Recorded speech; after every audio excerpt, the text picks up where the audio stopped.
When I was in 200 level, a friend of mine went out and returned really moody. And this is how it is, right? When we go out and we return, it is time to provide the deets, every single detail, especially if we went out to meet a guy for the very first time, right? Now, she has been telling us about this guy. She has been blushing. They've been talking, talking stage and all the rest. And she went out and returned. We were asking what's going on because she was really moody. She didn't come back happy. And we're asking her what's going on. And she was like, nothing. And eventually, the other of our friend got her to crack. That one just, she has a gift. She knows how she does it.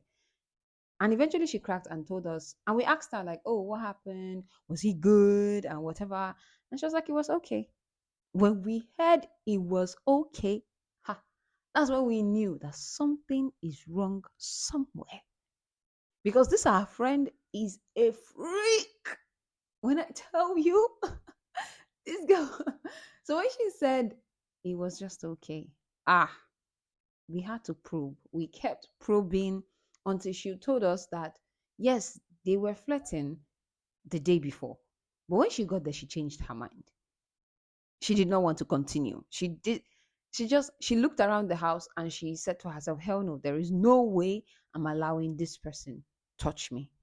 But eventually, even when she was saying no, no, no, that she doesn't want to do anything, he got her to do something.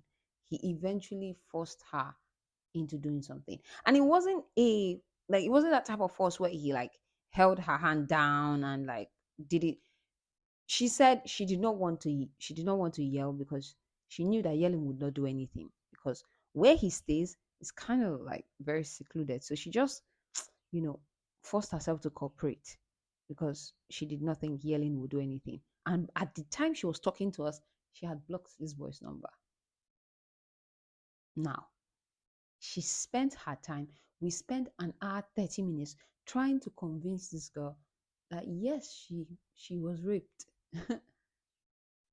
but she wasn't having it. She kept trying to convince herself that she wasn't because they were both in the room and she had said yes the day before. It was such a frustrating experience, right? Hi, my loves. Welcome back to her first talk. The podcast where we say the things you think in your head, whisper to your girls, but never really get the chance to like unpack out loud. I'm your host, Sophia, and today we're getting into one of the most important topics in sexual education: consent. Yes, consent. So let's start with the basics.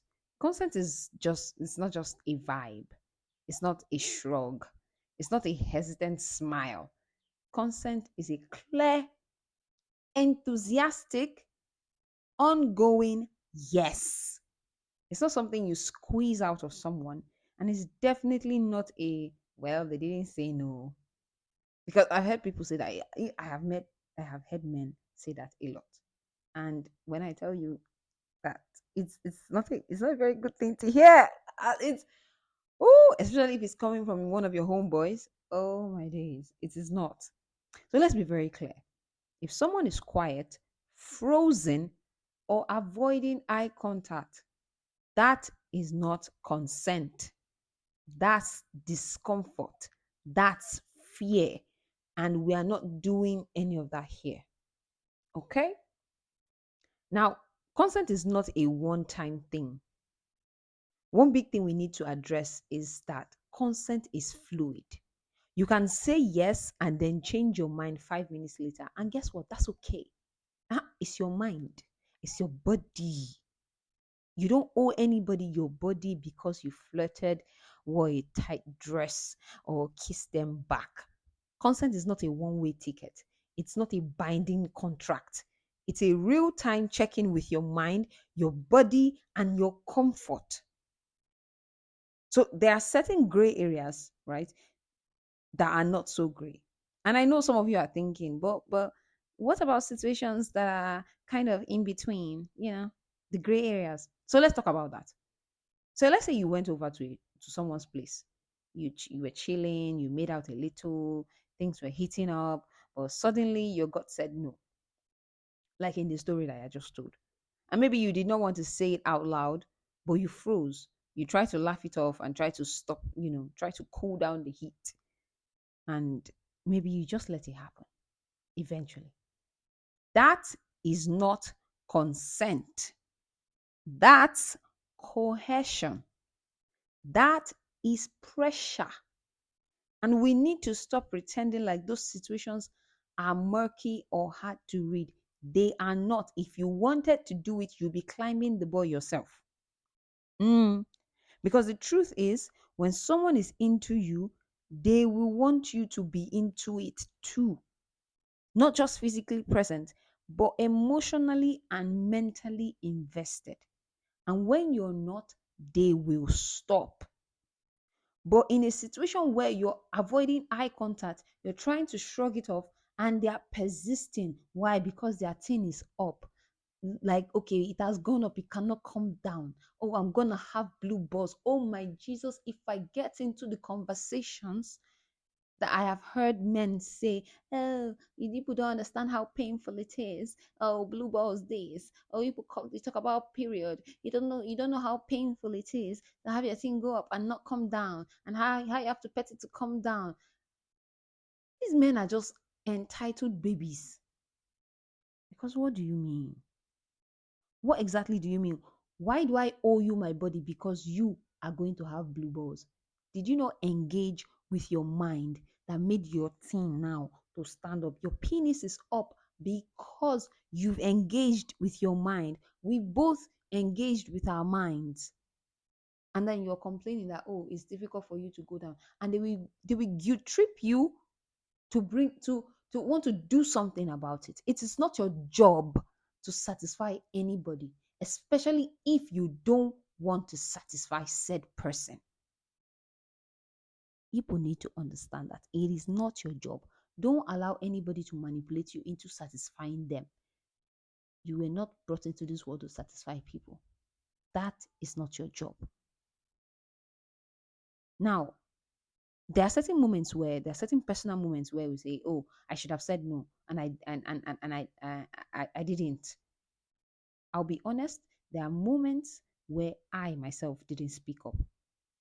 I just told myself, "Oh, just go along with it. You don't want to make things awkward, or you already said yes. Just get over with it, or just get it over with." And I carried that with me. The guilt, the regret, the confusion, because what I learned is that shame does not belong to the person who was quiet. It belongs to the person who didn't bother to ask, who didn't notice or care. That is who shame should belong to, and not me, because they should have noticed. They should have bothered to ask me if I wanted to continue. Okay? So now that we know what consent isn't, let's talk about what it can be. Because babes, consent can be so sexy. Imagine someone saying, do you want to keep going? Oh, just marry me, please. Just take me. Why are we still here?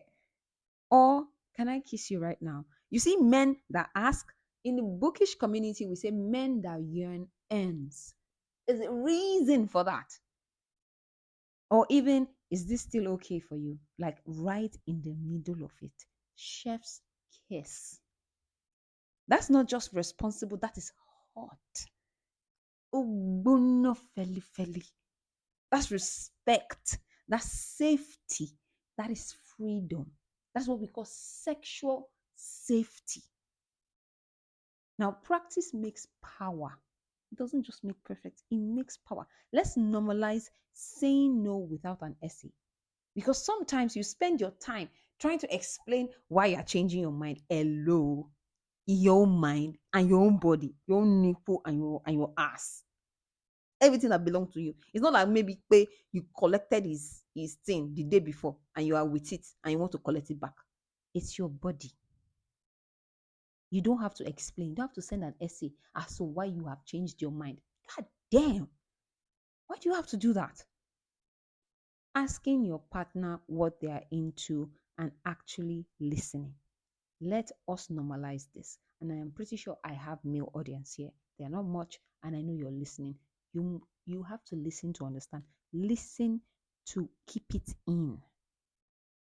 Women, you have to do the same. Ask your partner what they are into and listen. Normalize checking in even if you've done it before. I'm not talking about two people that just met. It's not always like that. Even if you have done it before. Does she want to do it again? Does he want to do it again? Normalize asking. Check in. Normalize accepting rejection without taking it personal. God damn. I don't even want to explain too much. If I explain this one a lot, I will be frustrated. If I start explaining this, I will be frustrated. So let's not do that. Now, let's be honest. If someone gets angry, sulks, or tries to, guilt trip you for saying no, don't you think that's someone that doesn't deserve access to you? Like, at all? Are you sure you want to be with somebody like that? You're sure, babes? Are you really sure? Hmm? And now, quick note for those that are in long term relationships. Just because you've been intimate before doesn't mean that consent is automatic. As in, you've given them consent at the beginning of the relationship, so you have to run for the end of the relationship throughout the relationship. Hello, stop that. Stop it. Consent too is also for married people. That night that he came back from work and you don't want to do, you don't want to do. Consent is for people in love. Consent is for everybody. But I feel the need to repeat for married people, if that night that he came back or that night that you are just together, you want to do, you didn't want to do, you didn't want to do be that. You people are not gonna do. If you feel the need to present yourself because you feel like maybe another night now you might want to do and you say no, you're in a danger zone now. People need to talk about that. That sort of fear should have no place in your marriage. There is something wrong. Talk about it. You need to talk about the fact that you fear that he would resist or refuse you access to his body the moment you refuse him access to yours because you're not ready. Talk about that. Have a conversation about that. Okay? So now to wrap it all up, consent is not a box you tick. All right? It's a conversation, a vibe check, a do you feel safe with me moment. And we should all be aiming to create environments where people feel free to say yes or no or not now without fear. So next week we'll be diving into desire and arousal, because understanding the difference between wanting something and being ready for it is very, very important. It's a game changer. So until then, don't forget to rate, share, and follow us. Don't come to Spotify, listen, and disappear, babes. Don't do that to me. Follow us. Apple, people that are using Apple Podcasts, Kilo Day. Follow us. You enjoy it. I have been seeing your reviews. You enjoy it. Please follow us. If today's episode hit home, slide, you know where to go. If you have something to tell me, there's a link in my bio on Instagram.